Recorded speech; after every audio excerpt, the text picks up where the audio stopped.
Hello, I'm Jackie Ware Hello, I'm Sarita Maybin, and you're watching episode 8. of On Air with Jackie Ware.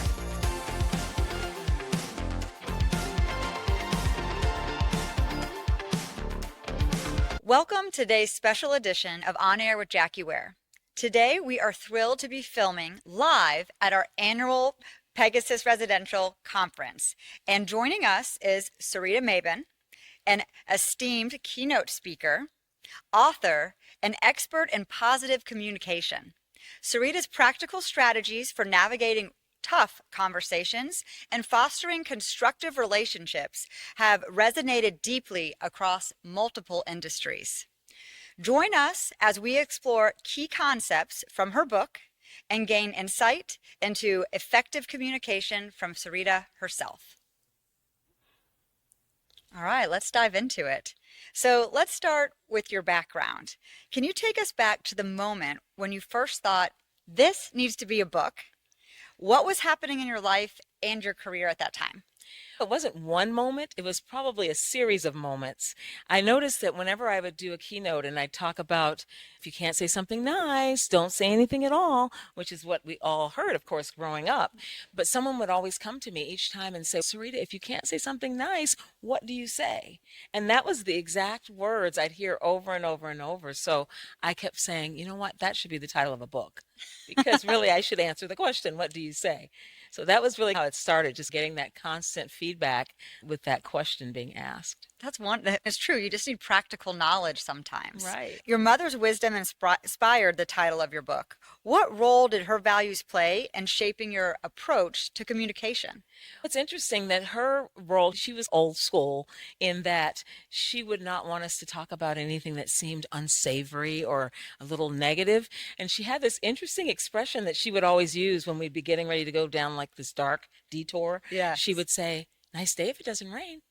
And that was Oh. like her redirect to get us back on track because we were getting ready to either be gossiping and naysaying, I love that. just doing some sort of negative thing. So she was always trying to get us back on that positive track, which I think served us well. Yeah, it looks like it had a huge impact on your life. Yes, exactly. You've presented this message to hundreds of different audiences. What do you think makes the topic resonate so deeply across multiple industries and age groups? I think the thing that resonates is everyone can name someone, or maybe more than one person, who's difficult, or maybe not difficult, but someone that they don't get along well or don't mesh with. So I always joke about how there's two types of people, those who brighten the room when they enter and those who brighten the room when they leave. And I think many of us know people that we're like, when they leave, we're like, phew, which is kind of sad to say, but I think everyone resonates with that fact that there's someone they need to have a conversation with that maybe might be a little difficult. And so I think that's why people resonate with it. We all know someone that maybe we don't connect with. Yeah, I think it's great because to me, it resonates, especially for our industry, because we have to deal with so many different people, the residents, with our supervisors, and with our client being a third party operator. You really just can't have enough education around how to effectively communicate with others. That's right. And you can use it in your personal life as well. So it's transferable across pretty much everything that we do. Yes. And I'm a big fan of using the things that we talk about at work and taking those home, using them both home and work. I think it's an important thing. Yeah, I do too. They're always transferable. There's That's right. lessons in everything. That's right. So you talk a lot about handling rough conversations without destroying relationships, which is really so key and can be so challenging. What's one of your favorite positive phrases that softens a difficult message? That's a good question. I always think we should give people the benefit of the doubt. And so I think if we approach people with that perspective, so when we're giving someone some negative feedback, for example, saying, hey, maybe you didn't realize, or perhaps you weren't aware, those kind of phrases that give the benefit of the doubt, I think softens the conversation and it feels less like you're attacking or blaming. Yeah, absolutely. We just had in Kaysen's presentation, our director of learning and development today, he actually gave us some really good phrases to our teams to start off with. And I won't share them because they're going to be for Pegasus, but some really good effective communication for when you're having to have difficult conversations with an associate who's really having a challenge, kind of executing as you need them and really softening the way that they are coached, right? So it's immediate coaching very quickly. That's good. The fear checklist in your book It's a really powerful tool. Tell us about that checklist and what fears do you see most commonly holding people back from speaking up? I think it still harks back to that whole if you can't say something nice, don't say anything at all. And we've all heard that. And I think as a result, people are afraid that they'll be mean or that they'll offend, that they won't be perceived as nice. So I think that those items on the checklist are the ones that people tend to have the most angst Yeah, around, is not being mean or not being perceived as negative. agreed. How do you instruct people to decide whether to confront a situation or just let it go, to be honest? That's such a difficult battle I think we all face. Yeah. Is Yeah. there a mental filler or question that people can ask themselves as a tool? Yeah, I have three questions that I always think we can ask ourselves. But before I share the three questions, I have to say that one of the biggest challenges we have is our need to be right. And Fair. we've all heard that expression that you can be right, you can have a relationship or you can be right. Because sometimes we really want to be right, forget the relationship. And so we have to check ourselves and make sure it's not about our ego and wanting to be right. But then we can ask ourselves three questions. Is what they're doing having a negative effect? In some way, it's affecting things, missing deadlines, bringing down the morale, causing confusion. So what's the negative effect? And then, of course, the second thing we might want to ask is my attitude starting to get ugly? Because we all know those people that, oh, I have to meet with that person today. And Yeah. already we're cringing or we're rolling our eyes or we're starting to get a little tainted. And then the third question, of course, is what's the consequence of not confronting? If we don't confront, might there be other people who would be affected or other people who might leave the organization or people who might feel like, why are they not handling this? So I think those are the three things: the negative effect, my attitude, and then what's the consequence of not confronting? How many times a day do you have to ask yourself those questions? Probably 10 times a day. I do think our listeners are really probably writing that down and are really going to benefit from that. Isn't it funny though? It's like we literally cannot escape from having those challenging situations. It seems like daily there's, and I'm sure in the housing industry, every day of the week, there's probably Yeah. some situation where they might need to say, wait a minute, how can I handle this? And I think just as we were talking earlier about, there was such a shift in people's perspective and how they handled themselves after COVID. Yeah. And they're really less tolerant or less patient. So we really always have to practice empathy and patience and how to Yeah. keep ourselves in check. I like to call it doing a checkup from the neck From the up. neck up, yeah. And I think too, sometimes somewhere along the pandemic, we had memory lapses on how basic interaction, and so Fair. we were having to refresh our memories still all these years later. That's so true. How do we deflect negativity without becoming passive or avoidant in a world where people are quick to maybe cancel or even Hmm. criticize? Yeah, that's a great question because I think a little fine line between being positive and being negative is, can I take responsibility for what I'm feeling? Say, I'm concerned about how this might work out, or I would appreciate, or I would prefer, versus the you need to, you better, you never. Yeah. And so it's that the difference between, again, us owning how we're feeling versus us trying to point the finger and blame. I think that makes all the difference in how we come across.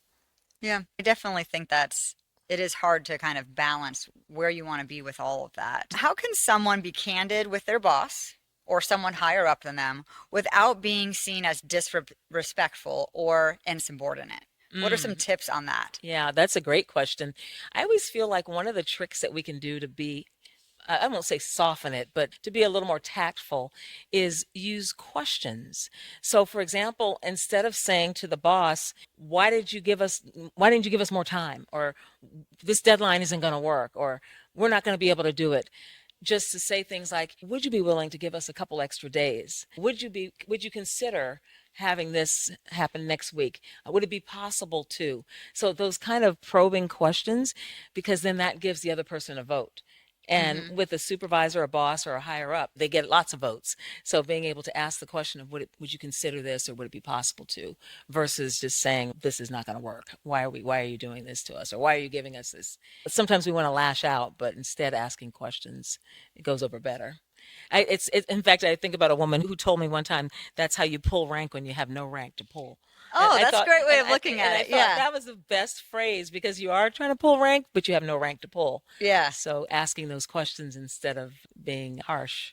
And I think that's a good tip for even leaders today, where there are, the big gap in generations in the workplace. And there's definitely different, just as it has been, but just different theories on how those leadership should look.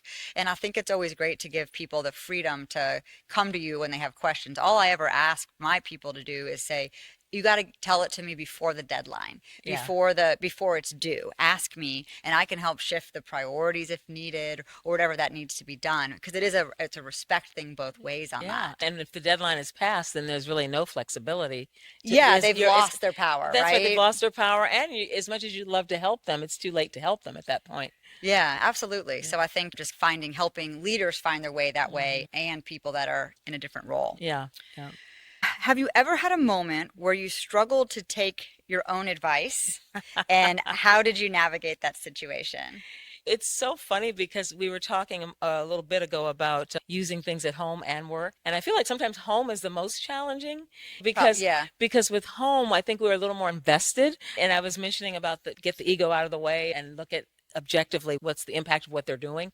But sometimes in relationships, personal relationships, especially with my husband, I feel like sometimes I want to just say, just do it this way, or why did you do that? I feel like I want to go to the dark side, as I like to say, instead of maybe being open and saying, can you tell me more about that, or help me understand what's going on, or whatever. But I think the personal relationships is more at stake. And so for me, I find that's probably that's where I'm put to the test. I think that's true for most people. I think they say you usually hurt unintentionally who you're closest to, Yeah. whether it's a parent or a loved one or whatever, and that kind of seems to happen. I think that it's a natural thing for people. It is. And someone once said to me that home is where you go when you're tired of being nice. And That's true. Okay, that's fair. so Yeah, all it's a day, safe place. yeah, all day we're, just being tactful and assertive and all these wonderful things. And then we just go home and we're ugly. We're just like, okay, I'm done. I'm done being nice now. Yeah. So I feel like that's where we really are challenged because we're so through by the time we get home.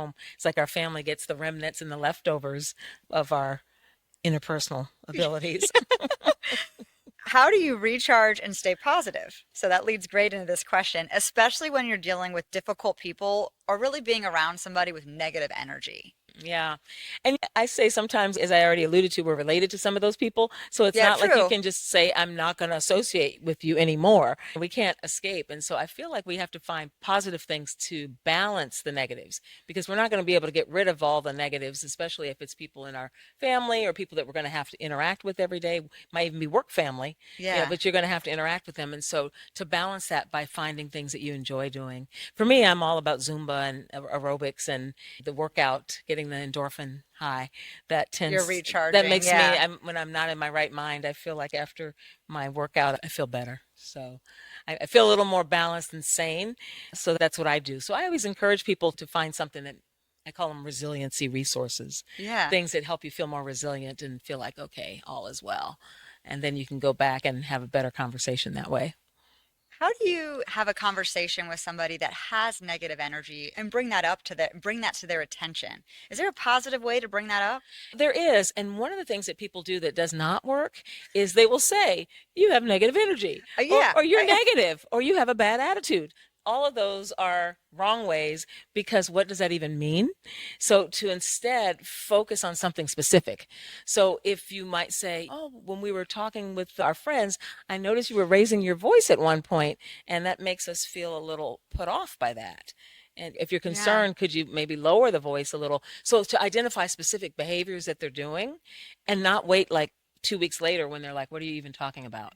Moment. Yeah, or at least if it's something you can address that later that day in private, once you're out of that situation, to be able to say, hey, I noticed this morning at the meeting there was a little bit of finger wagging going on. Yeah. And people may not respond as well to that. Maybe you could share your concerns without that negative nonverbal.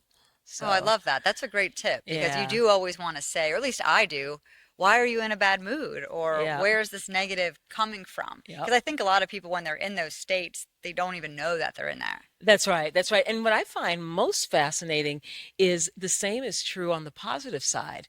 So if you said to someone, hey, you really have good customer service skills, the person is, oh, great, that's good. but what does she mean exactly? So even when we give positive feedback, it's helpful to be specific Yeah, and say, hey, it's I true. love the way that you were able to work with that client to get everything to them by the deadline and worked extra hours to get that done. So that's very specific versus you're good with the customers, because that's vague. So Yeah, even on the positive side of that's true. You don't think about that. yeah, specific behaviors are better because then people know what to replicate, what to duplicate. And then on the negative, they know what to stop doing. So the more specific, the better we can be on either side of that. Oh, thank you. That's very helpful. Do you have a favorite quote or mantra that helps you stay grounded through tough conversations when you're just so frustrated and you want to give up? What kind of goes through your head to keep you smooth and level? Something you actually alluded to a moment ago, which was, it's a little different spin on it, which is something I heard early on, is that hurting people hurt others. And so what that says to me is don't take that personally. Like a lot of times when we're having a difficult conversation and someone says something harsh, we take it personally, but it's always helpful to me to remember that this is coming from a place of angst, Yeah. that it's coming from their own concerns, and I should not be feeling like I should take it upon myself. I can have empathy and I can listen and I can offer solutions, but to not be derailed if they seem a little harsh or abrupt in the way they express. Yeah, I think that's a good reminder for Yeah. people. Because I always That's want to make it about ourselves and say, oh, why fair. are they being mean to me? Yeah. So, That's what I do try to do that is put myself in why would they be reacting that, especially with somebody you know and they're right. acting different.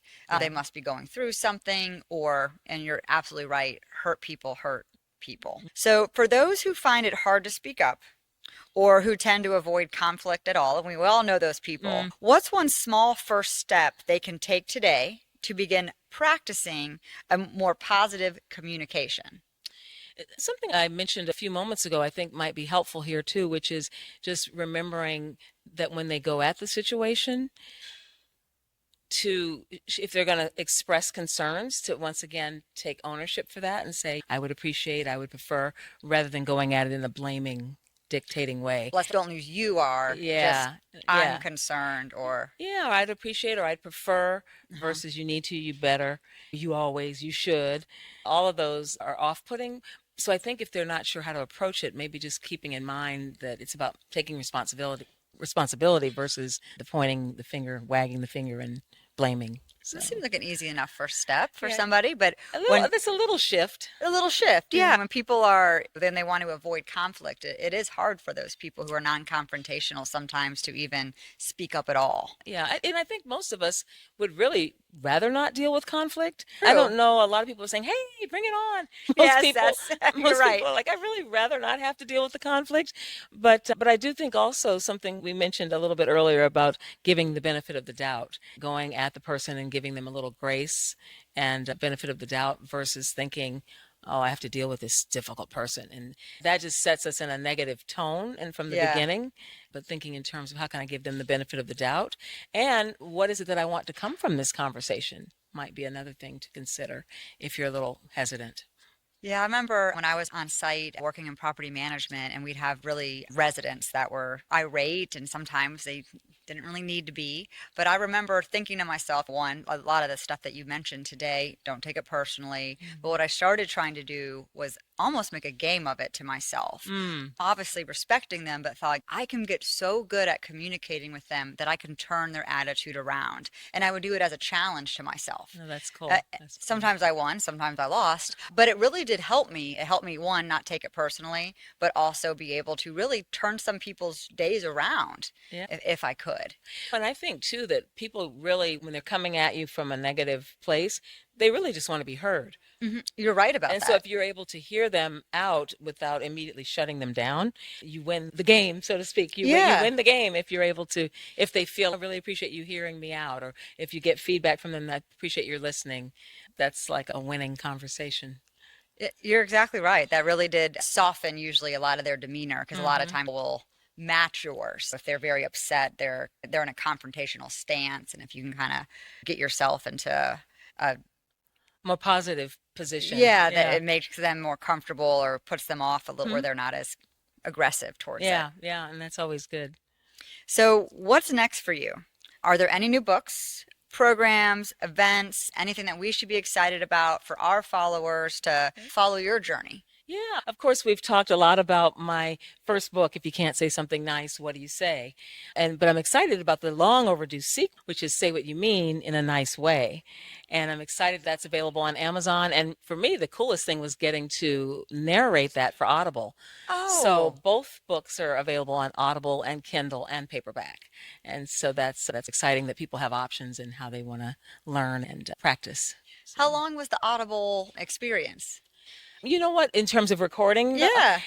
we worked on it. It was a week long, but I think part of the reason it was a week was that we can only talk so much before we had to rest and then come back the next day and then Yeah. rest and then come back. But it was a week was blocked out, and we used most of that week for recording so many hours a day and then picking it up again the next day. But that was really cool. I have a colleague who has a professional studio. In fact, he's a voiceover person, and he does recording for lots of different projects. And so he did the recording for my first one, which was some years ago, and then recently the second one. So I was excited about that. So people have options, and people have been asking me for a long time with the first book, is it going to be on Kindle? Is it going to be on Audible? Because it was just paperback. But Yes. I'm excited now that both books are in all three formats. That's So, really wonderful, honestly, yeah. because it really allows you to touch other people. But I love an audiobook in the car or even just like on long walks and Yeah. everything, or Yep. just sometimes when I'm folding laundry. So you can really use that anytime. I've never talked to anybody that made their own audiobook. Yeah, so it's cool. And it's so funny because there's all professional voiceover people, but I'm thinking no self-respecting speaker would delegate to a voiceover person to Yeah. read their book when we speak for a living. Of course we're going to narrate our own book. So I got a kick out of that being something I could bring to the table. No, it's more authentic coming from you. Yeah, yeah. So that was really cool. But I think in terms of people staying connected, I do a monthly communique, as I call it, the What Do You Say communique. Oh, And if people want to sign up for that, as a little thank you, I have 50 phrases for all occasions. So people can go to saritamaybin.com and sign up for the monthly communique, and they'll get a little PDF automatically with 50 phrases. oh, I love So, that. yeah. That'll be very helpful. I hope our teams get some of that while you're Yes. here Yeah. today. Where can our audience connect with you, find your book, and bring you in for a keynote or workshop? I know you told us about where we can find your book, but what about the workshops? Yeah, I think the contact form on my website, again, saritamaybin.com, there's a little contact form, and they can just shoot me a little message, fill that out. And then I have a marketing partner who would follow up with them, and we can make it happen. Wonderful. I really appreciate you coming in today. So happy to have you here in Miami, Florida. Yes. And we're looking forward to a fun day of you on stage. Yes, I'm excited. Thank you for having me. Thank you.